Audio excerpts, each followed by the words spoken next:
Hi everyone, Aaron here for Zollotech, and this is the all-new 2024 16-inch MacBook Pro. I thought we'd unbox it, see how it's a little bit different than last year, and compare it with the M1 Max and M3 Max variants compared to this one, since this is the M4 Max. This comes in at $24.99, goes up to $7,349, and is available in Space Black or Silver. This is actually the very top of the line M4 Max, meaning it has 128 gigs of RAM and 8 terabytes of storage. It's an M4 Max with a 16-core CPU, 40-core GPU, and 16-core neural engine. So let's go ahead and unbox it. It also has the nano texture display, so we'll compare that as well, and Thunderbolt 5. So let's open it up.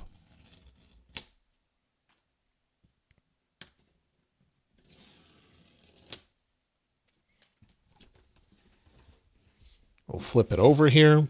They didn't change the wallpaper on the box this year. And here is the MacBook itself. And included within the box here, let's see what we've got. So we've got our typical literature, of course. See if we've got everything out of there. Looks like we do. So we get a cleaning cloth since it has a nano texture display. So it's got a little apple in the bottom right-hand corner, which is nice that they included that. And then it says MacBook Pro, just a quick start guide, I believe. Like that. And then it has our little warranty information. And then it says cleaning the nano texture display. It says clean your MacBook Pro display only with the included polishing cloth. For infrequent cleaning of hard to remove smudges, a 70% isopropyl alcohol solution may be used. Do not spray the solution directly on the display. So that's something you don't see in most of them. Let's go ahead and set that aside. Now, when it comes to the power adapter, let's go ahead and take this out of the box here. This is included with it.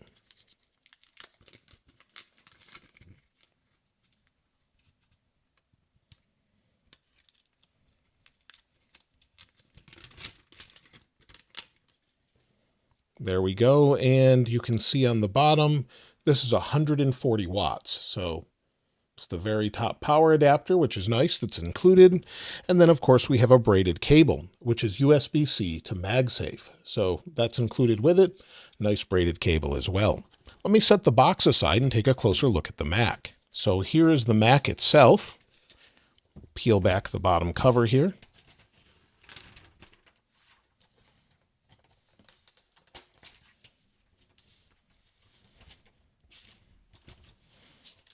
And on the back, it says MacBook Pro. And you can see it has some screws around the outside edge, really no different than what we had before.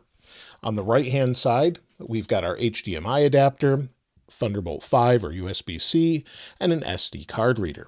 If we go around the front, we've got our little indent to open the display. We've got our MagSafe adapter, 2 more USB-C or Thunderbolt 5 ports, as well as a headphone jack or audio port. Let me get rid of the packaging here. And this is the space black color, and compared to last year's model, the M3 Max, it's basically the same. So this is the M3 Max, M4 Max on the right, and they look basically the same as far as the colors. Very similar. Maybe the last year's model is slightly darker, but for the most part, they're very similar. And let's go ahead and open this up. So we'll open it up just like that. It boots up on its own. And there we have the nano texture display. So if we bring this back here, you can see there's almost no reflections in it whatsoever. And it actually has my fingerprint on it. So we can just use this to get rid of that. There we go. So what I'll do is probably get this set up. I'm going to copy everything over from the M3 Max so we have an identical pair here, and then we can actually get everything set up identically and run the same tests. But you can see what it looks like, and it's really blocking a lot of those reflections. So if we go to this next page here, this looks great. This is actually going to be great for me to use outside, as I like to edit sometimes on the porch, things like that, and sometimes it's just a little bit too bright. Another thing is this will stay at 1000 nits of brightness instead of having to use some other program to bump that up. So just regular SDR brightness up to 1000 nits, and then 1600 for HDR content. So just to run through a quick setup on this before I get to transferring, we'll select our country, the United States. I don't need accessibility features, but if you do, you can set them up here. Then we'll connect to Wi-Fi. Now it tells us about data and privacy. We'll click continue. And at this point, we can migrate directly from another Mac or Windows computer. I'm going to copy everything from another Mac to this Mac, like I said, with a Thunderbolt cable. So I've got my Thunderbolt cable connected. Let me go ahead and click continue. And it says connect to AC power. So let me do that quickly. I actually have a cable right next to it. So we'll just plug it in here.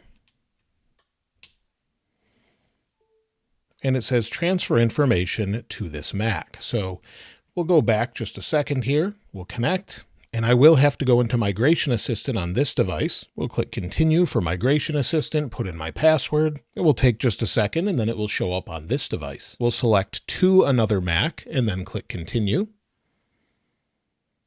And this Mac is running macOS 15.1, and you'll see it showed up on the Mac on the right. So the M3 Mac 16, we're going to turn that into the M4 Mac 16. We'll click continue. We'll put in a code or verify it, and then it's going to start to transfer everything. So this will take a little while. It's looking for applications and documents to transfer. And once it's ready to do that, it will move everything over. Now everything's transferred over. I had to sign back in with my Apple ID password. Now we'll click continue on File Vault Disk Encryption. Then we'll set up Touch ID. So we'll get this set up. And once Touch ID is set up, we should be able to get to the desktop pretty quickly here and see how these compare. So we'll click continue. Then we could set up Apple Pay. We'll set it up later.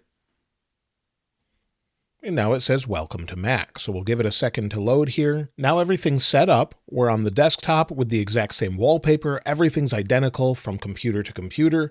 M3 Macs on the left, M4 Macs on the right. Now, just to compare the nano texture display, on the left is the regular display, on the right is the nano texture display. Some people were concerned about it degrading the overall quality, and I think at this distance, it looks phenomenal.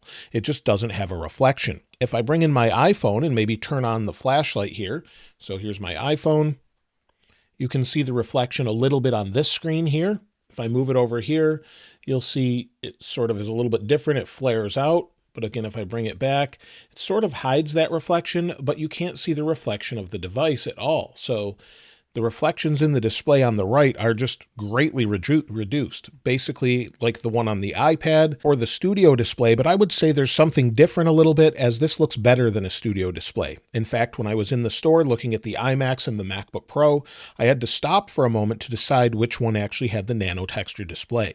So I think it looks great. Now, first of all, let's test the camera, as the camera's actually been upgraded to 12 megapixels. So let's go ahead and test that out, see what it's like, and then we'll run some benchmarks. If you want to jump ahead, be sure to check the description for all of the different tests.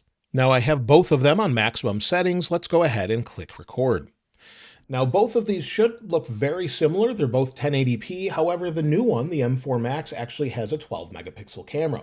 It should be a little bit better and also supports center stage. We can also, of course, change the background, but we can enable center stage, and then it centers me automatically. So that's something that's a little bit new that we don't get on the old one. Of course, we can also enable a background here. We've got studio lighting options, portrait mode, and things like that. But this gives you an idea of what it looks like and sounds like. And to me, based on these screens, it really doesn't look much different. Basically looks the same, but we've now got center stage. So I wish they would have bumped this to 4K now that we have 12 megapixels. But either way, it's fine probably for Zoom calls or FaceTime calls and other things. But let me know which one you think looks best in the comments below. Now we're set up and ready to go. We have the M1 Max 16-inch with 64 gigs of RAM and 4 terabytes of storage. Then in the middle, the M3 Max with 128 gigs of RAM and 8 terabytes of storage. And then the same is true for the M4 Max, 128 gigs of RAM and 8 terabytes of storage. So they're all set up, ready to go. Every one of them has 100% battery charge, so they're not on the charger now, but we're all at 100% on each one of them to start all of these tests. And another thing to know is the wallpaper is set up for the era of the computer. M1, M3, and while Apple didn't technically change it in the OS, they did show it in some of their promo material, and this is sort of the new style, and this was posted by Basic Apple Guy, so I'll link that in the description. So that helps you differentiate which is which. Let's start off simple with Geekbench. Also, one thing to note, we're on macOS 14.1 and then 15.1 on the newer Macs. So let's go ahead and run this.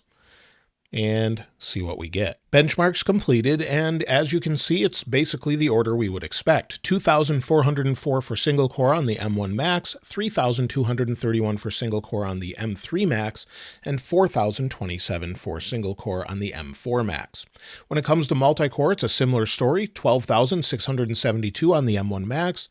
The M3 Max is 21,495, with the M4 Max coming in at 25,853. Now let's go ahead and get rid of this, and we'll run a GPU benchmark as well. We'll use metal for this one. And with the GPU benchmarks on the M1 Max, we have 119,014, on the M3 Max 163,482, and on the M4 Max 190,305.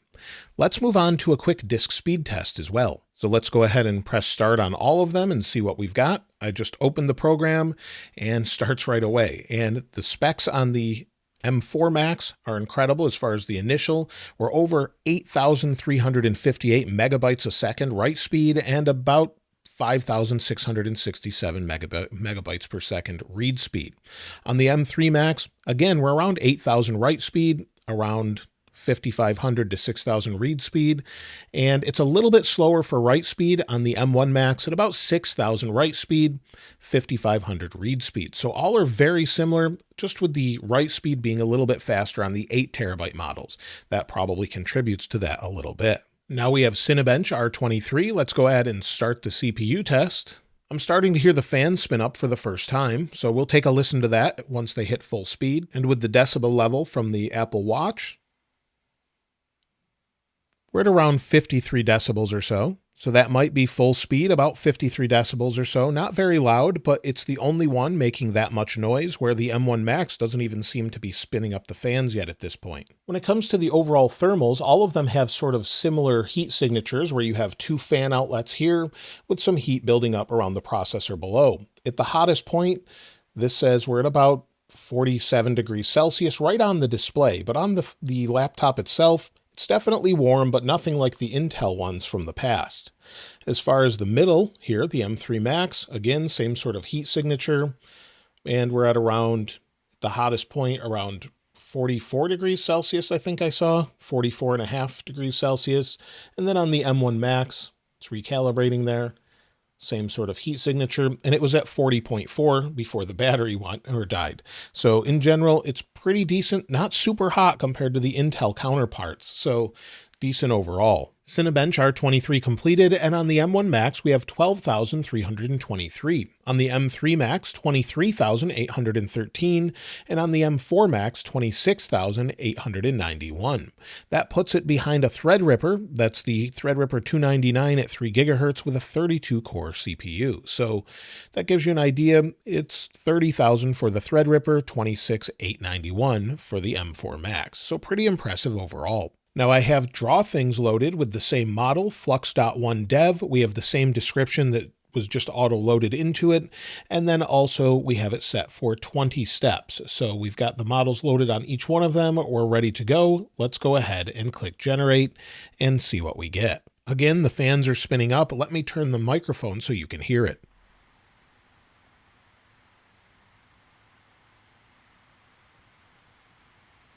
So that's about as loud as they get. Not terribly loud, but definitely noticeable. And the M4 Max completed in 133.43 seconds using 20 steps. The M3 Max is almost complete here, and that took 145.92 seconds. And the M1 Max took 189.79 seconds. So definitely a difference as, of course, you scale up to the M4 Max. Now we have LM Studio loaded, and we're going to use the Mistral Nemo Instruct 2407 8-bit model. So let's go ahead and get that loaded up. And I just asked it to create a Swift program to measure iPhone benchmarks. So we'll go ahead and send that and see what each one of these can do. So we'll give it just a moment to complete and see what it's capable of as far as speed. On the M1 Max, we have 23.21 tokens per second, 1016 tokens, and 1.03 seconds to first token. On the M3 Max, 26.81 tokens per second, 661 tokens, 2 seconds to first token. And then on the M4 Max, 33.40 tokens per second, 1,544 tokens, 2.16 seconds to first token. Now let's take a look at Xcode, as many have asked me to test that as well. I ran the Xcode benchmark master that can be found on GitHub, and I'll link it in the description if you want to check it out yourself, but on the M1 Max it took 360.922 seconds. The build succeeded, and maybe this is because it's on an older version of macOS, but it was much faster on the M3 Max at 93.285 seconds, and on the M4 Max 82.964 seconds. So all the same exact download file. This just has an older version on it as far as Mac OS, so that could be a factor here, but I ran it across all of them. Now, when it comes to Final Cut Pro, let's go ahead and try an export test. I have the same movie loaded on all three of them. It's the exact same length, every single clip, and this is my iPhone 15 Pro Max versus 16 Pro Max. Which should you choose comparison? It's 17 minutes and 46 seconds long. Let me go ahead and delete all the generated media files, and then we'll see how quick it is to export. The export completed, you can see it on the screen, it's all finished, and with the M1 Max it came in at 5 minutes and 13 seconds, the M3 Max 5 minutes and 11 seconds, and the M4 Max 4 minutes and 35 seconds. So definitely a difference, not so much between the M1 and M3. Now, I actually had to run this test multiple times, and because I had some issues with plugins, I removed everything off of it and ran the test 3 times on the M3 Max, as I was getting very odd results. Now they're more consistent with all of the different things removed, so you can see that here in the timeline. So you may have noticed some different titles at the beginning. I ran it again, waited for everything to cool down, and it seems to be doing just fine. If we close out of these, let's take a look at battery, as the battery life on the new M4 Max should be up to 24 hours. Now, one thing to note is these all started at 100% today, and we're now down to 29% on the M1 Max. On the M3 Max, we're at 33%, and on the M4 Max, we're at 34%. Now again, on the M3 Max, I ran that test a few times, so it seems like this may be doing the best battery-wise when you're doing heavy tasks.